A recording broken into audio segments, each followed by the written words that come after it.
Halo teman-teman, perkenalkan nama saya Priska Listanti Ribu, mahasiswi Universitas Citra Bangsa, jurusan Farmasi semester 4.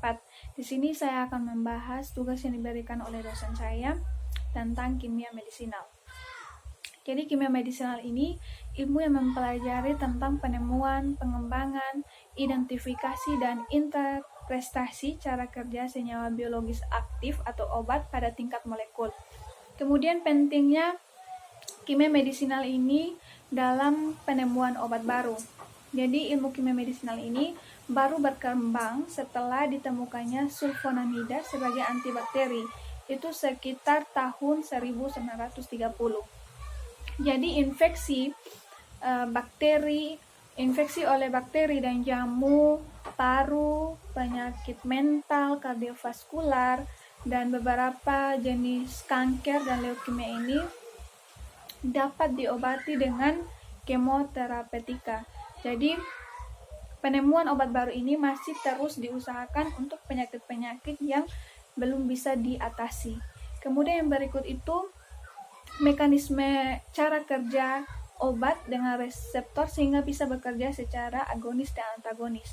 Jadi interaksi obat dan reseptor ini merupakan hal yang paling penting untuk memberikan efek terapeutik pada obat. Jadi reseptor ini merupakan tempat molekul obat berinteraksi membentuk suatu kompleks yang reversibel sehingga pada akhirnya itu menimbulkan suatu respon. Jadi senyawa yang dapat mengaktifasi sehingga menimbulkan respon itu disebut dengan agonis. Sedangkan senyawa yang dapat membentuk kompleks dengan reseptor tetapi tidak menimbulkan respon itu disebut dengan antagonis. Kemudian yang berikut itu ada pengaruh sifat fisika kimia pada sediaan farmasi.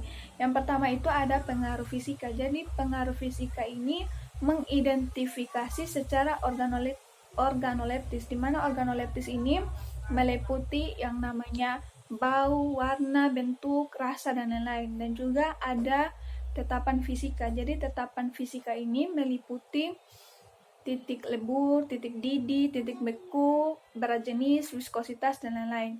Kemudian yang kedua itu ada pengaruh kimia pada sediaan farmasi. Jadi kimia analisis ini dengan menambahkan zat kimia ke dalam bahan obat atau obat yang akan diperiksa sehingga menimbulkan reaksi.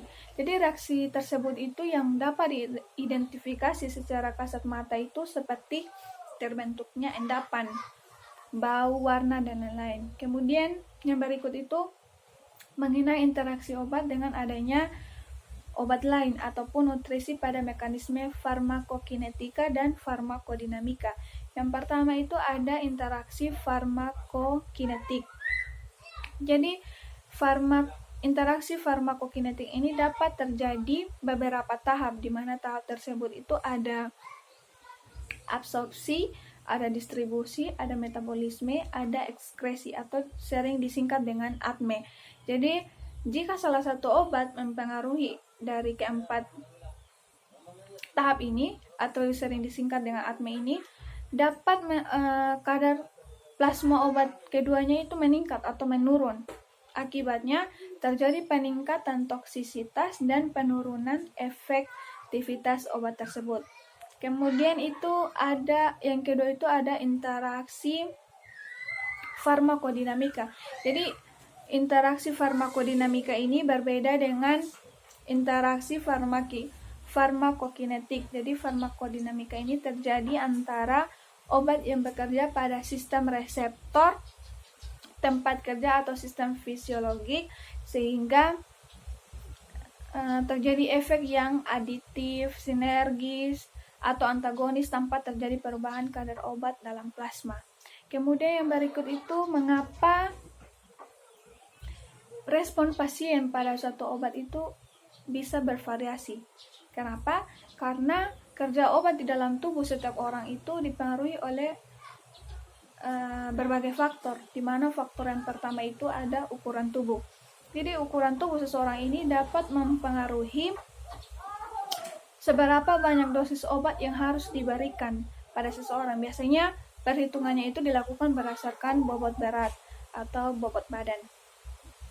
Kemudian faktor yang kedua itu ada usia. Jadi usia ini sangat berhubungan erat dengan kondisi organ tubuh seseorang, itu terutama pada ginjal dan hati. Kemudian ada toleransi dan resistensi. Jadi beberapa obat jika dikonsumsi secara terus-menerus dalam jangka waktu yang cukup panjang, itu dapat menyebabkan sesuatu yang disebut toleransi. Dan juga jika sudah terjadi toleransi, maka obat tidak akan memberikan efek yang semestinya atau bisa dikatakan tidak mempan. Sedangkan resistensi itu biasanya terjadi pada penggunaan antibiotik. Kemudian yang berikut itu ada yang namanya afinitas dan aktivitas intrinsik. Jadi perbedaan dari kedua ini yaitu yang pertama itu untuk afinitas. Jadi afinitas ini menjelaskan kecenderungan untuk menggabungkan obat dengan jenis tertentu dari reseptor. Sedangkan aktivitas intrinsik ini yaitu suatu obat yang mengacu pada efek maksimal obat yang dihasilkan. Kemudian yang berikut itu ada pengaruh farmaseutika, farmakodinamika, dan farmakokinetik terhadap aktivitas obat. Jadi pada fase biofarmasi ini, tablet dengan sel aktifnya itu ada tablet peca, granul peca, zat aktif terlepas dan larut, itu akan menuju ke obat tersedia untuk diresorpsi. Kemudian resorpsi ini akan diresorpsi di metabolisme, di distribusi, dan ekskresi dan obat itu akan tersedia untuk bekerja dan akan menuju ke interaksi dengan reseptor di tempat kerja dan hasilnya atau akhirnya itu akan menimbulkan efek. Mungkin itu yang bisa saya sampaikan kepada teman-teman. Sekian dan terima kasih.